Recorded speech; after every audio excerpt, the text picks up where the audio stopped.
Class next देखिए आपके पास question number 4 है। क्वेश्चन नंबर 4 में आपको क्या कहा हुआ है, कोई से दो रिलेशन दे दिए हुए हैं R1 और R2 और मैट्रिसेस की फॉर्म में वो रिलेशन दे दिए गए हैं।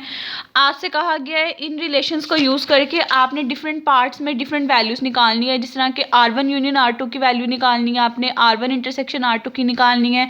डिफरेंट पार्ट्स में जो चीज़ पूछी गई है आपने वो चीज़ निकालनी है, ठीक है। अब देखें डायरेक्ट मैट्रिसेस से अगर हम सॉल्व करें तो हमें प्रॉब्लम होगी, हमें समझ नहीं आएगा कि हम कैसे इनकी यूनियन और इंटरसेक्शन लें। तो उस चीज़ को ख़त्म करने के लिए पहले हम इन्हें रिलेशन की फॉर्म में लिख लेंगे। रिलेशन की फॉर्म में लिखने के बाद हम उसके रिस्पेक्ट से इसकी यूनियन इंटरसेक्शन लेके मैट्रिसेस की फॉर्म में जाएंगे। जैसे कि देखिए अब जो ये वाला रिलेशन है, अब आपको इसकी पोजीशन याद होनी चाहिए। आपको पता होना चाहिए कौन सी पोजीशन है जहाँ पे 1 आ रहा है। ये देखें रो पहली है और एलिमेंट दूसरा है, तो ये 1,2 है। तो आप कहोगे इस रिलेशन का पहला एलिमेंट 1,2 है। फिर देखें 2,1 भी आएगा, 2,2 भी आएगा। जहाँ जहाँ 1 आ रहे थे वो वाले ऑर्डर पेयर 2,3। उसके बाद ये भी प्लेस आ रही है तो ये 3,1। इसके रिस्पेक्ट से आपने इसका रिलेशन लिख दिया। इसी तरह इसके रिलेशन में आपको पोजीशन याद होनी चाहिए। ये 1,2 होगा, ये 2,2 होगा, 2,3, 3,1, 3,2, 3,3। इन दोनों के रिस्पेक्ट से बच्चों आप लोगों ने R1 और R2 की वैल्यू लिख ली। आपके पास क्या आती है। अब फर्स्ट पार्ट में क्या है, उनकी यूनियन निकाल के उसको आपने मैट्रिक्स की फॉर्म में लिखना है। अब आप इन दोनों की यूनियन ले लें। इन दोनों में जो चीज़ें आ रही होती हैं वो आप इकट्ठा करके यूनियन में लिख लेते हो, तो ओवरऑल सारी की सारी चीज़ें लिख लोगे, ऑर्डर पेयर वो यूनियन आ जाएगी। अब यूनियन को ऑर्डर पेयर की फॉर्म में रिप्रेजेंट करना बहुत आसान है। अब देखें 1,2 आ रहा है, 1,2 की प्लेस पे 1 आ जाएगा, 2,1 की प्लेस पे 1 आ जाएगा। जो जो प्लेसेस आ रही हैं उन सब की प्लेसेस पे 1 लगा दोगे। जो दो प्लेसेस नहीं आ रही उसकी प्लेसेस पे 0 कर दोगे। तो जो आपका मैट्रिक्स था वो यूनियन की फॉर्म में आपके पास प्रेजेंट हो गया। इसी तरह आपने इंटरसेक्शन की फॉर्म लिखनी थी, तो ये जो रिलेशन लिखे इन दोनों की इंटरसेक्शन लिख लोगे जो कॉमन पार्ट आ रहा है। फिर देखोगे कौन कौन सी प्लेसेस जो आपके पास इंक्लूड हो रही हैं। जो जो प्लेसेस आ रही होंगी उन प्लेसेस की जगह 1 लगा दोगे। जो जो प्लेसेस नहीं आ रही होंगी उन सब की जगह 0 लगा दोगे। तो कह दोगे ये आपका एट द एंड आंसर आ गया। आपको पता कैसे चला कि आपने 3 रोज 3 कॉलम तक जाना है? इस मैट्रिक्स से पता चला क्योंकि इसमें भी 3 रोज 3 कॉलम थे, 3 रोज 3 कॉलम थे। इसका मतलब हमने से 3 रोज 3 कॉलम तक लेके आना है।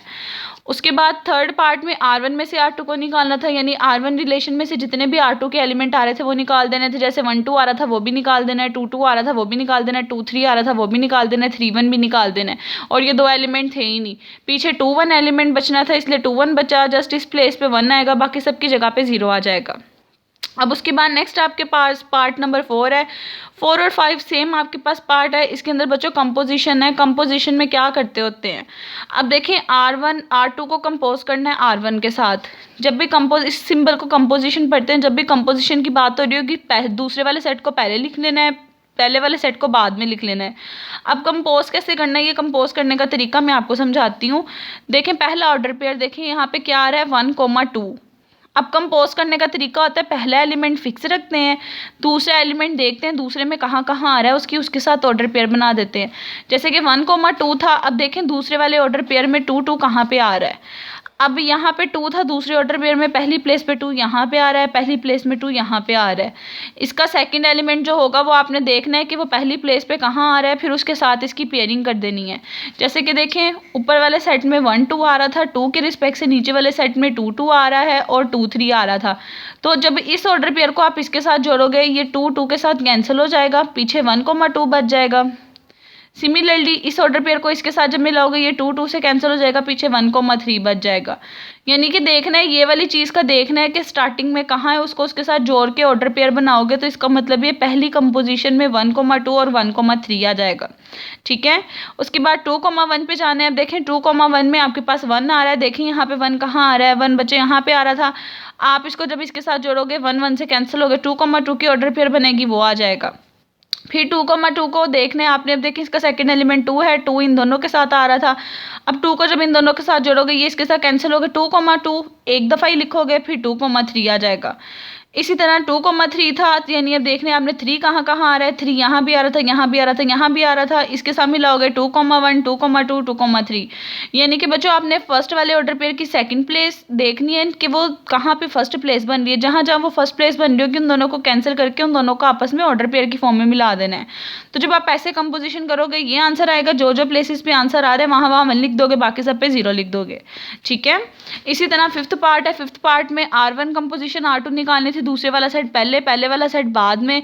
इसमें भी देखें पहला एलिमेंट 1,2 था तो देखा दूसरे में 2 पहले कहाँ कहाँ आ रहा था, एक 2 यहाँ आ रहा था, एक 2 यहाँ आ रहा था, एक 2 यहाँ आ रहा था।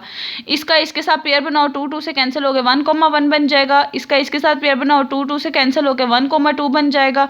इसका इसके साथ पेयर बनाओ 2 2 से कैंसिल होकर 1,3 बन जाएगा। इसी तरह सेकंड एलिमेंट 2 वाला था उसका इन तीनों से पेयर करोगे 2,1 2,2 2,3 आ जाएगा। इसी तरह थर्ड वाले एलिमेंट का जब पेयर करोगे 1 वाले के साथ तो 3,1 2 आ जाएगा आपके पास। ठीक है, ये देखें 3,2 है। जब 3,2 वाले को करोगे तो 2 वाले के साथ पेयर होकर 3,1 3,2 आ जाएगा। 3,3 वाले के साथ करोगे 3 3 के साथ कैंसिल होकर 3,1 आ जाएगा। ठीक है, इसलिए यहाँ पे 3,1 आ गया। तो डेट्स है बच्चों, ये आपके पास आ जाएगा। इसके रिस्पेक्ट से आपने इसके ऑर्डर पेयर्स बना लेने हैं और देखेंगे आप इसके अंदर सारे के सारे एलिमेंट्स आ रहे हैं। इसके अंदर सारे के सारे एलिमेंट्स आ रहे हैं तो हर जगह पे 1 आ जाएगा। तो ये आपके पास इसका मैट्रिक्स का आंसर आ जाएगा।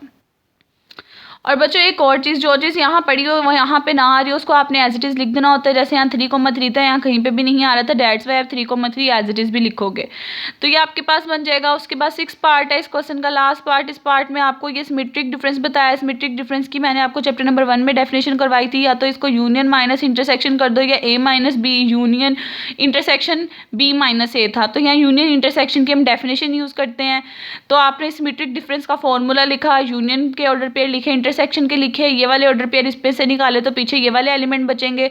तो जहाँ जहाँ ये प्लेसेस होंगे वहाँ वहाँ 1 लिख दोगे, बाकी सारी जगह पे 0 लिख दोगे। ठीक है, तो बच्चों आज मैंने आपको आज के लेक्चर में मैट्रिसेस को 0 1 की फॉर्म में लिखना बताया, रिलेशन को। उसके रिस्पेक्ट से एग्जाम्पल नंबर आपको 16 करवाई, क्वेश्चन नंबर 1 2 4 करवाया। अब आप आज का लेक्चर सुने, किसी भी स्टेप में प्रॉब्लम है तो मुझसे पूछ लें, फिर हम वो डिस्कस कर लेते हैं।